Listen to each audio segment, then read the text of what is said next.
Patay ang usa ka senior citizen human nakabangga og iro ang tricycle nga gisakyang niini sa Turil, Davao City. Ani report ni John D. Esteban. Makita ang kusog nga pagpadagan sa usa ka tricycle ug nag-overtake pa sa padulhog nga karsada sa Purok 8, Barangay Bato sa Turil, Davao City niadtong January 1. Taud-taod.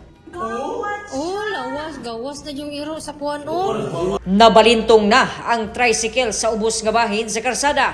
Dito, nabanggaan niini ang usa ka iro nga kalit mitabok nga miresulta sa aksidente. Makita pa ang pagkalabay sa pasahero sulod sa tricycle.